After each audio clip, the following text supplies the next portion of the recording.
les critiques qu'il a pu faire pendant sa campagne, y compris à Nicolas Sarkozy, c'est des critiques qu'il faisait déjà quand il était son Premier ministre. Autrement dit, qu'il y avait de la constance.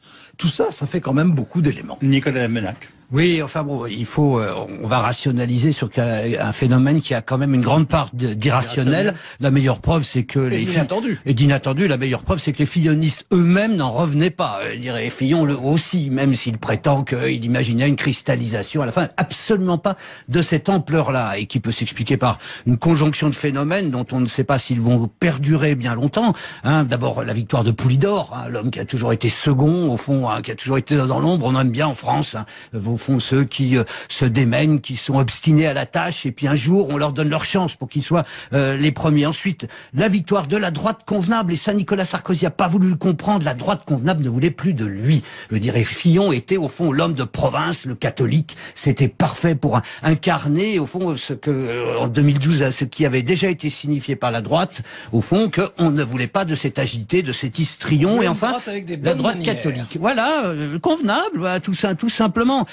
Mais enfin, la gauche aussi a voté en partie. Une partie de la gauche et les modérés ont voté pour François Fillon parce qu'ils ne voulaient plus de Nicolas Sarkozy. Donc, et toutes les critiques qu'on a pu faire à François Fillon ne portaient plus, n'accrochaient plus. Alors, est-ce qu'elles vont accrocher demain?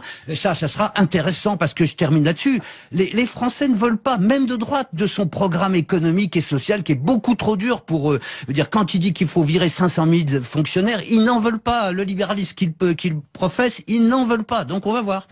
Alain Duhamel, et après on va passer au cas Sarkozy, puisque de toute façon d'Alain Juppé et de François Fillon on va débattre pendant toute la semaine. Mais j'ai recherché cette nuit entre deux interventions, j'ai recherché s'il y avait déjà eu dans l'histoire électorale française un phénomène un peu comparable par sa soudaineté et son ampleur. Et je crois que pour trouver quelque chose d'un peu comparable, aussi ramassé, aussi spectaculaire, il faut remonter à la victoire du général de Gaulle aux élections municipales de 47, quand brusquement le RPF de l'époque a tout emmené. Bon, c'est pas alors on reste sans moi. On s'incline, Nicolas Domenech et nous-mêmes devant le puissance qui s'exprime. Nicolas Sarkozy a-t-il vraiment renoncé à la vie politique selon vous? Oh, je crois. Oui. Je crois. Bon, il faut jurer de rien, notamment avec Nicolas Sarkozy et en règle générale en politique. Mais c'était hyper difficile de revenir. Mais de revenir après être reparti pour revenir de nouveau, franchement, ça, j'y crois pas du tout. Et vous diriez quoi? Le combat de trop, pour prendre une formule pugilistique et sportive en règle générale? Je pense que surtout, il s'y est très bien pris pour reprendre la tête des LR, très bien, mais ensuite, je pense depuis le début, il s'est trompé de campagne. L'idée de dire qu'il fallait faire une campagne néo-Front National, c'était pas comme ça qu'il pouvait gagner. C'était pas comme ça qu'il pouvait rassembler. Moi, Nicolas Domenech, vous entretenez avec lui un rapport conflictuel et parfois amical depuis des années. Bien sûr. Et donc, on a envie de vous dire qu'est-ce qui s'est passé dans la tête de Nicolas Sarkozy. Écoutez, qu'a-t-il raté? En tout cas, on s'est encore disputé il y a quelques jours, moi lui disant, Nicolas Sarkozy, vous avez vous-même déclaré il y a quelques années que dans cette monarchie républicaine, si on coupait la tête du roi, eh bien c'était impossible de la recoller. Et il me disait, moi je vais y arriver.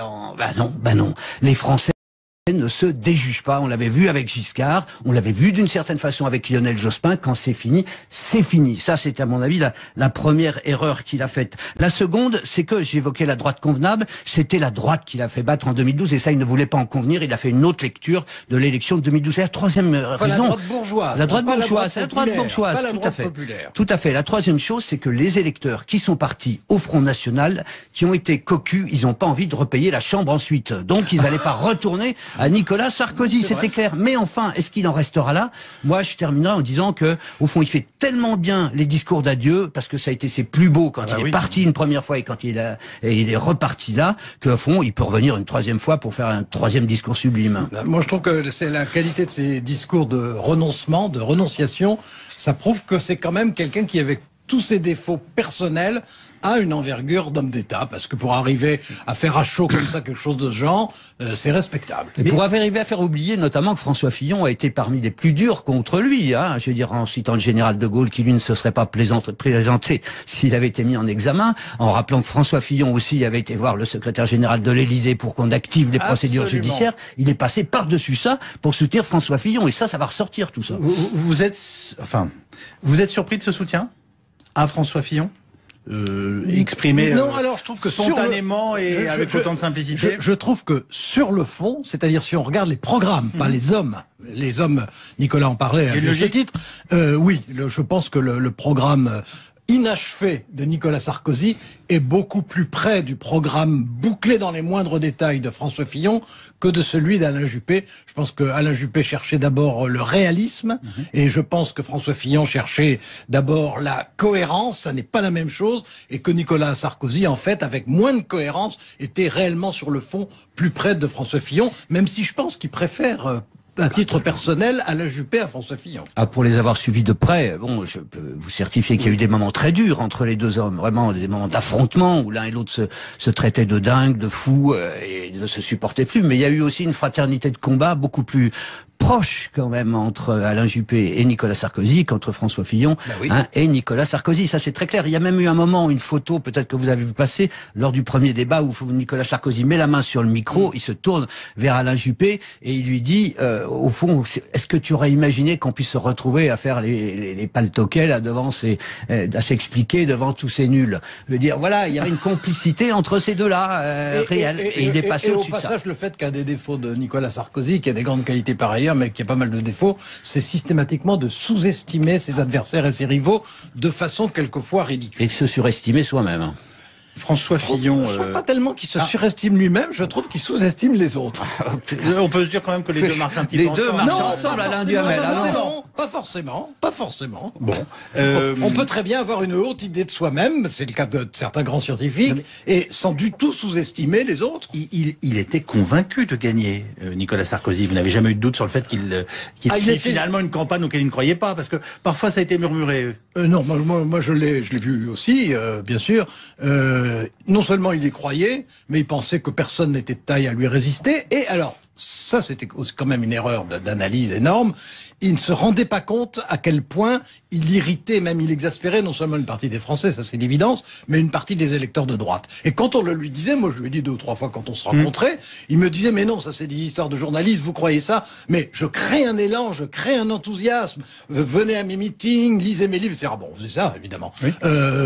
Et vous verrez, et c'est vrai que il s'auto-intoxiquait, et puis comme il avait vraiment des partisans enthousiastes, il ne se rendait pas compte de l'irritation des autres. C'est une vieille loi de la politique qu'Alain Duhamel connaît parfaitement. On peut tout à fait s'illusionner de la ferveur militante qui vous accompagne et être démenti par les urnes. Les militants, ce ne sont pas les électeurs. Et j'allais y venir. Voilà, Alain Duhamel quand même se souvient qu'au Parti communiste, c'était les erreurs de projection qu'on faisait à chaque fois. On allait à la fête de l'humanité, on disait on gagne les élections et on change de régime. En tout cas, ce lundi matin, c'est plutôt la fête de François Fillon. Merci beaucoup l'un et l'autre d'être venus débattre ce matin sur notre antenne. Nous allons continuer de suivre ce second tour de la primaire de la droite et du centre qui a réuni 4 millions d'électeurs avec curiosité grâce à vous. Merci. Après l'actualité.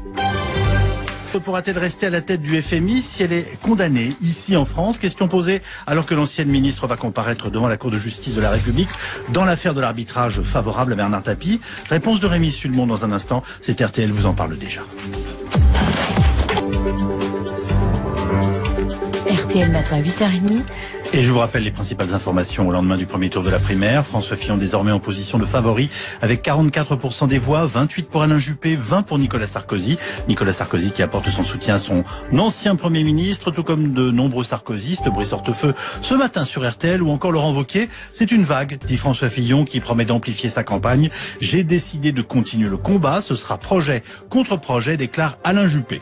Les 4 autres candidats se partagent 7% des suffrages. Nathalie Kosciusko-Morizet devance Bruno Le Maire. Jean-François Copé termine dernier, derrière Jean-Frédéric Poisson. Dans le reste de l'actualité, Angela Merkel annonce qu'elle va briguer un 4e mandat lors des élections de l'automne 2017 en Allemagne. 4 personnes en garde à vue dans une enquête antiterroriste à Strasbourg. Arrêtés ce week-end, ces 4 hommes sont soupçonnés de préparer un attentat pendant les fêtes de Noël. Le football, Nice conserve la tête de la Ligue 1 après sa victoire 1-0 à Saint-Etienne. Et puis une météo très agitée, Louis Baudin. Oui, effectivement, des intempéries qui se décalent vers le sud-est maintenant. D'abord avec le vent violent dans la vallée du Rhône qui va remontait vers le Lyonnais, alors sur l'Ardèche par exemple, la Drôme, le Stéphanois du côté du Rhône, ou encore sur la Tarentaise, la Maurienne. On attend des vents dépassant les 110, 120 voire 130 km/h. Plus on montera en altitude, plus ces vents seront violents, tout cela avec beaucoup de pluie, des pluies qui vont également s'intensifier près de la Méditerranée, avec là la crainte d'avoir de fortes pluies du côté de la Côte d'Azur, donc notamment entre le Var et les Alpes-Maritimes, placés en vigilance orange. On attend parfois jusqu'à 150 mm de pluie, donc risque d'inondation.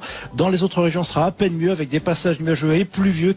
Les critiques qu'il a pu faire pendant sa campagne, y compris à Nicolas Sarkozy, c'est des critiques qu'il faisait déjà quand il était son Premier ministre. Autrement dit, qu'il y avait de la constance. Tout ça, ça fait quand même beaucoup d'éléments. Nicolas Domenach. Oui, enfin bon, il faut, on va rationaliser sur un phénomène qui a quand même une grande part d'irrationnel. La meilleure preuve, c'est que d'inattendu. La meilleure preuve, c'est que les fillonistes eux-mêmes n'en revenaient pas. Je dirais Fillon aussi, même s'il prétend qu'il imaginait une cristallisation à la fin, absolument pas de cette ampleur-là, et qui peut s'expliquer par une conjonction de phénomènes dont on ne sait pas s'ils vont perdurer bien longtemps. D'abord, la victoire de Poulidor, l'homme qui a toujours été second, au fond, qui a toujours été dans l'ombre. On aime bien en France, au fond, ceux qui se démènent, qui sont obstinés à la tâche, et puis un jour on leur donne leur chance pour qu'ils soient les premiers. Ensuite, la victoire de la droite convenable, et ça Nicolas Sarkozy a pas voulu le comprendre. La droite convenable ne voulait plus de lui. Je dirais, Fillon était au fond l'homme de province, le catholique. C'était parfait pour incarner au fond ce que en 2012, ce qui avait déjà été signifié par la droite, au fond, qu'on ne voulait pas de cet agité, de cet histrion, et enfin la droite catholique. Voilà, convenable, voilà, tout simplement.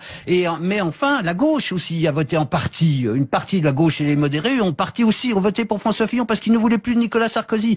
Donc, et toutes les critiques qu'on a pu faire à François Fillon n'accrochaient plus. Alors, est-ce qu'elles vont accrocher demain? Ça sera intéressant, parce que je termine là-dessus. Les Français ne veulent pas, même de droite, de son programme économique et social qui est beaucoup trop dur pour eux. Je veux dire, quand il dit qu'il faut virer 500 000 fonctionnaires, ils n'en veulent pas. Le libéralisme qu'il professe, ils n'en veulent pas. Donc, on va voir. Alain Duhamel, et après on va passer au cas Sarkozy, puisque de toute façon d'Alain Juppé et de François Fillon on va débattre pendant toute la semaine. J'ai recherché cette nuit entre deux interventions, j'ai recherché s'il y avait déjà eu dans l'histoire électorale française un phénomène un peu comparable par sa soudaineté et son ampleur. Et je crois que pour trouver quelque chose d'un peu comparable, aussi ramassé, aussi spectaculaire, il faut remonter à la victoire du général de Gaulle aux élections municipales de 47, quand brusquement le RPF de l'époque a tout emmené. Bon, alors on reste sans voir.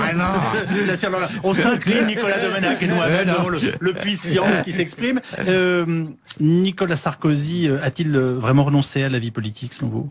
Oh, je crois. Oui. Je crois. Bon, il faut jurer de rien, notamment avec Nicolas Sarkozy et en règle générale en politique. Mais c'était hyper difficile de revenir. Mais de revenir après être reparti pour revenir de nouveau, franchement, ça, j'y crois pas du tout. Et vous diriez quoi? Le combat de trop, pour prendre une formule pugilistique et sportive en règle générale? Je pense que surtout, il s'y est très bien pris pour reprendre la tête des LR, très bien. Mais ensuite, je pense depuis le début, il s'est trompé de campagne. L'idée de dire qu'il fallait faire une campagne néo-Front National,